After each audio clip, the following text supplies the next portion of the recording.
जय माता दी। प्रिय भक्तजनों, आप सभी का स्वागत है आपके अपने YouTube चैनल कथा सुख में। आज हम बात कर रहे हैं चैत्र नवरात्रि 2026 की उन सबसे पावन और शक्तिशाली तिथियों की। वे हैं अष्टमी और नवमी। माँ दुर्गा की आराधना का यह वह चरम क्षण होता है जहाँ भक्तों की सारी मनोकामनाएं पूरी होती हैं, पापों का नाश होता है और माँ की असीम कृपा बरसती है। इस साल एक विशेष संयोग बन रहा है। आइए जानते हैं अष्टमी और नवमी की सही जानकारी। कन्या पूजन का शुभ मुहूर्त क्या रहेगा, पूजा विधि और व्रत पारण का समय क्या रहेगा, संपूर्ण जानकारी। तो कृपया बने रहिए हमारे साथ आज की इस वीडियो में। दुर्गा अष्टमी के दिन माता महागौरी का पूजन किया जाता है, जो कि 26 मार्च 2026 दिन गुरुवार को किया जाएगा। अब बात करते हैं महानवमी के बारे में, जिसमें माता सिद्धिदात्री और रामनवमी मनाई जाती है। महानवमी 27 मार्च 2026 दिन शुक्रवार को है।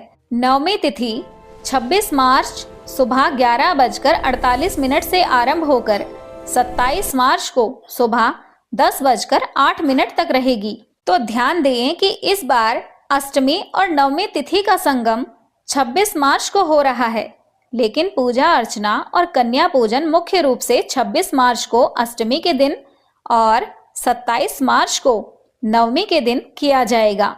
नवमी के दिन ही व्रत का पारण भी किया जाएगा। रामनवमी भी 26 मार्च को दोपहर में मनाई जाएगी। आइए अब जानते हैं संधि पूजा का शुभ मुहूर्त क्या रहेगा। 26 मार्च 2026 दिन गुरुवार को संधि काल सुबह 11:24 से 12:12 तक है। तो 48 मिनट का यह पवित्र समय माँ दुर्गा की सबसे प्रबल ऊर्जा वाला है। इस दौरान विशेष रूप से हवन, आरती और दुर्गा सप्तशती का पाठ अवश्य करें। ऐसा करने से माता की विशेष कृपा प्राप्त होती है। आइए अब जानते हैं कन्या पूजन मुहूर्त के बारे में।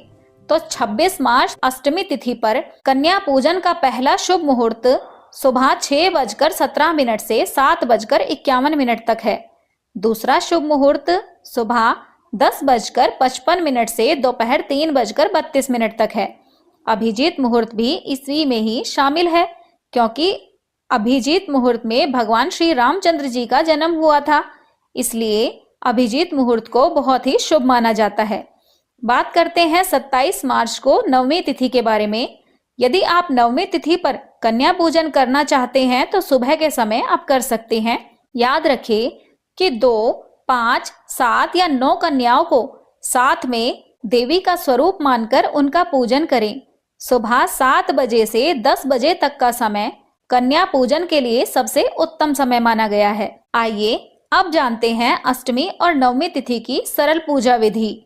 तो सबसे पहले ब्रह्म मुहूर्त में उठकर स्नान कर लें, स्वच्छ वस्त्र धारण कर लें, घर के पूजा स्थल को साफ करें, पूजा स्थल पर लाल वस्त्र बिछाएं। माता महागौरी की अष्टमी के दिन और माता सिद्धिदात्री की नवमे दिन पूजा करें। कलश स्थापना और नव दुर्गा स्तोत्र का पाठ करें। दुर्गा सप्तशती का अष्टम और नवम अध्याय पढ़ें। संधि पूजा में 108 बार ओम ऐं ह्रीं क्लीं चामुंडाय विच्चे मंत्र का जाप करें। उसके बाद हवन में आहुति दें।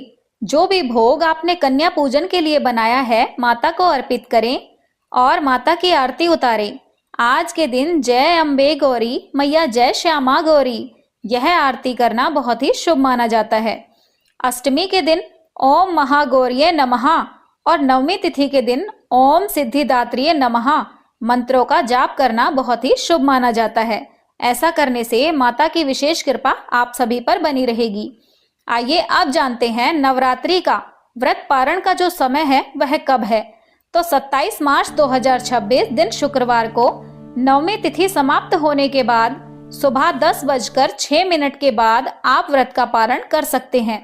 पारण में फलाहार या सात्विक भोजन लें और माता को प्रणाम करें। तो प्रिय भक्तजनों, यह अष्टमी और नवमी का पावन संयोग माँ दुर्गा की असीम शक्ति और भगवान राम के जन्म का मिलन है। जो भी श्रद्धा भक्ति से इन दिनों माता की पूजा करता है, भगवान श्री रामचंद्र जी का पूजन करता है, माता उसे सिद्धि, शक्ति, सौभाग्य और मोक्ष प्रदान करती हैं। तो प्रेम से बोलिए जय माता महागौरी, जय माता सिद्धिदात्री, जय श्री राम। माता रानी आपके घर में सुख, शांति और समृद्धि स्थापित करें। यदि आज की यह पावन कथा आपको हृदय स्पर्शी लगी हो तो इसे लाइक, शेयर, सब्सक्राइब अवश्य कीजिएगा और माता रानी की विशेष कृपा प्राप्त करने के लिए कमेंट बॉक्स में जय माता दी अवश्य लिखें और हमें यह भी बताएं कि आज की वीडियो आपको कैसी लगी। मिलते हैं अगली वीडियो में, तब तक के लिए आप सभी सुखी रहें और स्वस्थ रहें। जय माता दी। धन्यवाद।